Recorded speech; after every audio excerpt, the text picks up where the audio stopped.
Hi, everybody. I'm back. Um, I'm doing part 3 of my drawing for distress tolerance workshop. Um, if you want to get some more background on that, it's probably better to go back to the first video, so part 1, and watch that, where I explain a little bit more about that workshop and how it would normally run. It's not normally a digital workshop platform, and also a little bit more about me and how I came up with the concept and the ideas and activities for this workshop.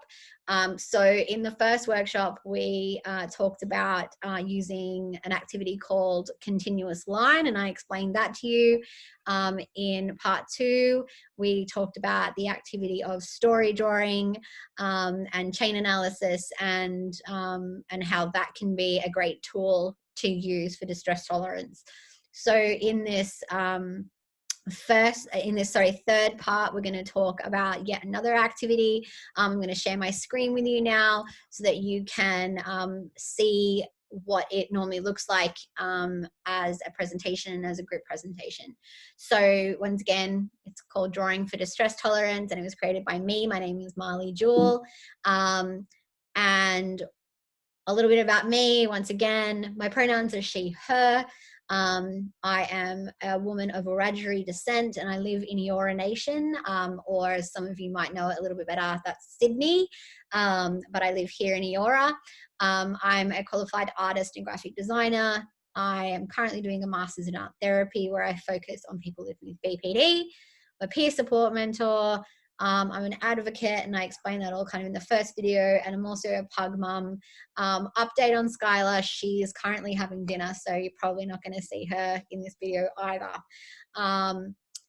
So yeah, once again, just to go over really quickly, those kind of, I guess, guidelines that I like people to work within whenever they're doing anything that's creative or anything that might be a little bit out of the ordinary or challenges them, is just to be who you are, start where you feel, use what you have, and give what you can.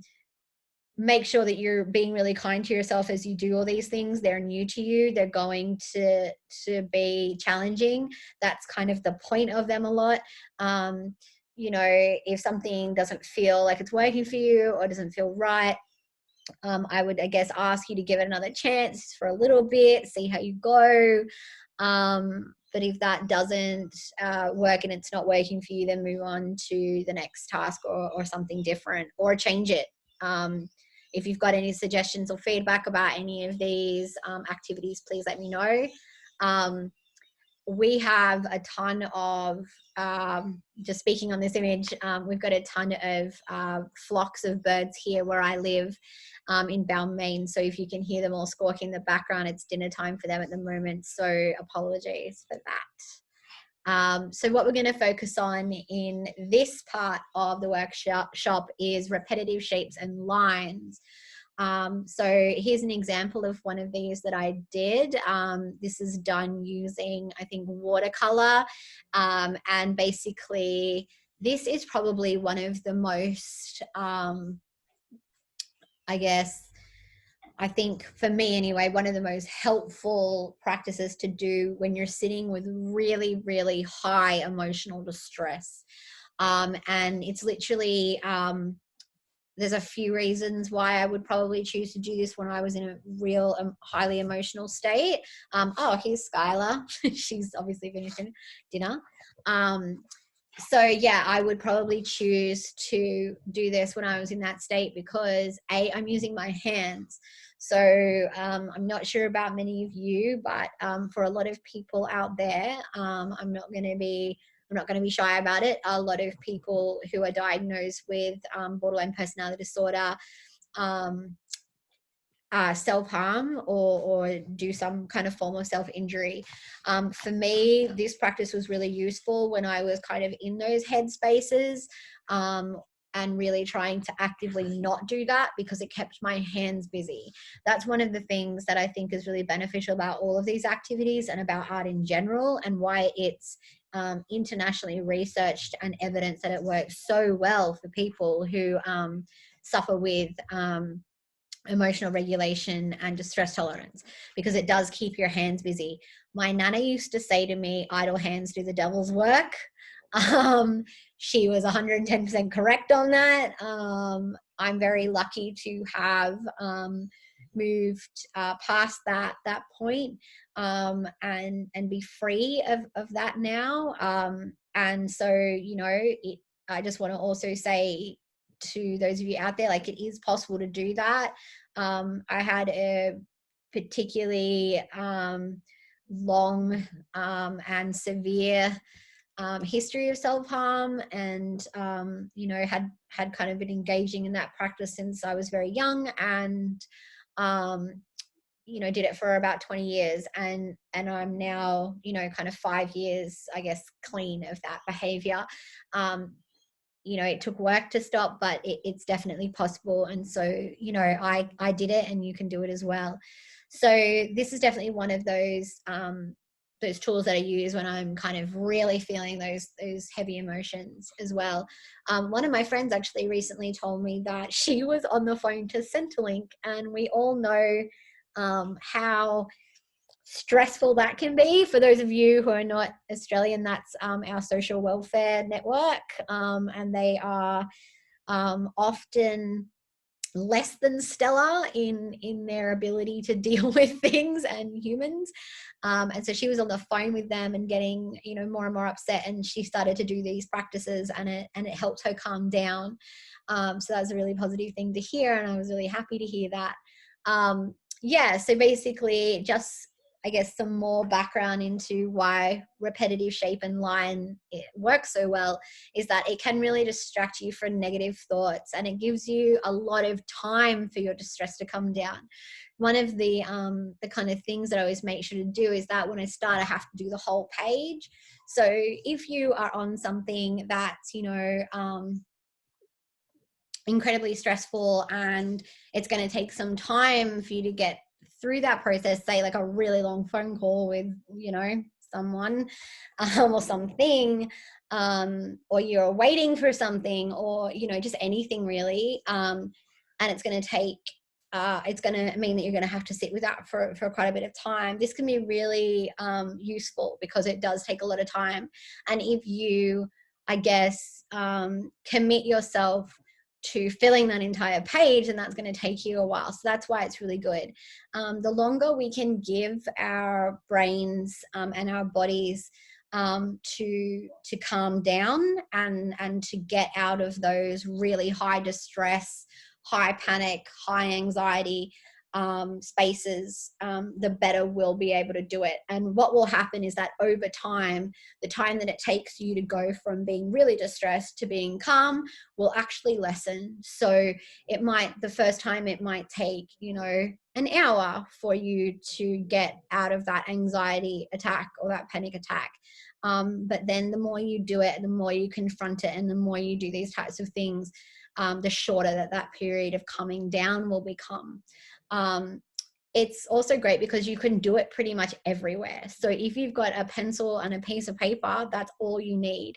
So one of the things that I was really thinking about when I designed a lot of these activities was that I wanted them to be able to be done in acute settings. So I wanted them to be able to be done for those of you who might be in an acute psychiatric ward in a public facility, or who might be, on some kind of in restricted space, or those of you who are simply just, your safe spaces, your bedroom at home, and you can't go outside, or you don't feel safe outside, or any of that.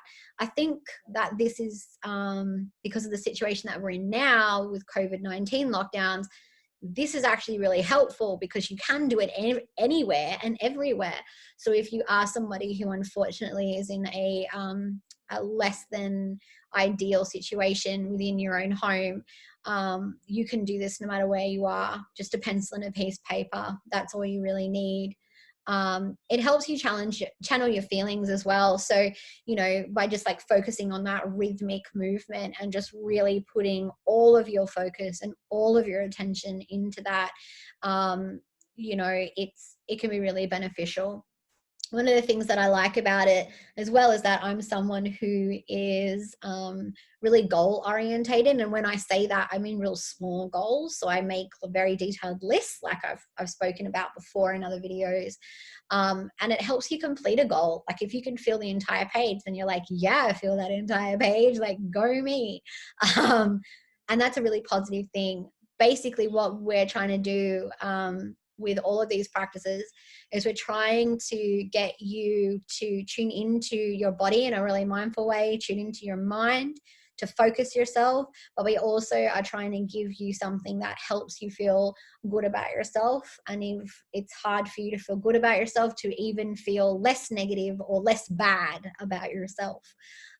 It's really important that, you know, in these times, that we are kind to ourselves, and we give ourselves, I guess, you know, I guess, you know, champion ourselves and go, you know what, I might not have been able to do X, Y, and Z that, you know, my friend Sarah can do, but I managed to sit through distress, do this art practice, and fill this damn page full of squiggles. And that is something to be proud of, and it's something to celebrate. So please celebrate your little victories. They're really important. Um, I'll show you, I think, another example. So I've got a great story that goes along with this. I was in an airport last year, really, really bad storms here in Sydney, and flights are being cancelled everywhere. People were getting very, very upset. They were getting really irate, and they were obviously like, you know, not able to contain their own distress, not able to contain their own anger and high emotion. And, you know, these people, like, you know, your normal everyday people, your business people, were just exploding all over the place, and, you know, yelling at staff. And definitely we're seeing this now with people, you know, getting really angry about, you know, about resource violence, you know, like arguing over toilet paper and abusing, you know, Coles and Woolies staff. And you know, really not able to contain their distress and their emotions well. And so in the airport, when we were waiting, you know, I looked at the circumstance and thought, well, what can I do about this? The answer is nothing. I can't change the weather. I can't fly the plane. I can't, you know, help them with their logistics. I can do nothing right now. And so what I did was I did this. I stood back and I did this drawing. It helped me remain really, really calm. And one of the really good things about that is what ended up happening was that when they were putting people onto like the last flights, because I had been really calm and I guess tried to be as kind as I could to the people that were trying to deal with the issue, I got put on one of those flights because I hadn't abused anybody. I hadn't yelled and screamed. I hadn't, you know, let my distress get the better of me. And so for me, it's a really cool kind of example of how good things can come out of regulating your emotions. And it was also a really good experience for me to see people not diagnosed with mental health issues and labeled and stigmatized, really unable to deal with their own emotional distress, and kind of sit there and say, well, I'm doing great. And, you know, I'm the one that's been told I've got the problem for the last 35 years. So it can be a really positive experience. You know, and like anything, you get back what you put into it. So the rule, I guess, is to start with one shape. So that's what I do with everything, is that I started, like, for example, with that eye, and then I just kind of moved around it, and this kind of technique and this pattern emerged, and I just followed that pattern, and I let that be really mindful and just really like thinking about getting into those curves and settling into those curves, and the pencil moving and how that felt. And I then built it up. I built around it with same or similar shapes, and I filled the entire page, as you can see. And so it's a really cool practice. You can literally just start like doing like one circle, bigger circle, bigger circle, bigger circle. We do this on a daily basis and we don't realize that we're doing it. Like, you know, if you've ever been on like a phone call or at work, like in a meeting, and you're all of a sudden starting to like doodle on your notepad, most people will create a shape and then expand on that shape. So we're actually doing this as a distress tolerance emotional regulation, sometimes, I guess, boredom. So we're doing this already. It's just that we're not mindful that we're doing it. And when you become mindful that you're doing it, you can really focus in on it, and you can put all of that, that negative energy and that, perhaps anger, sadness, panic, distress, right into that, and say, I can't control everything, but I can control this page. I can control what happens, and focus all of your emotion on that. And then I think what that does is that it frees up that wise mind. It frees up that kind of more calm, rational mind, to kind of, do what needs to get done to get you basically what you want or what you need. And so, so you can start as you kind of get used to it, start with a more complex shape, use alternating colors, and you can definitely, when you've done something like that, after you've done the lines, maybe start coloring them in. That could be something that's really cool. Here's another one that I did. I don't remember the exact circumstance that I did this in, but as you can see, it's the same type of thing, that really fluid movement. I often do waves and things like that because I find the ocean really calming. And so for me, emulating that is definitely tapping into all of that positivity that the ocean gives me in my mind and doing that. So that is repetitive shape and line.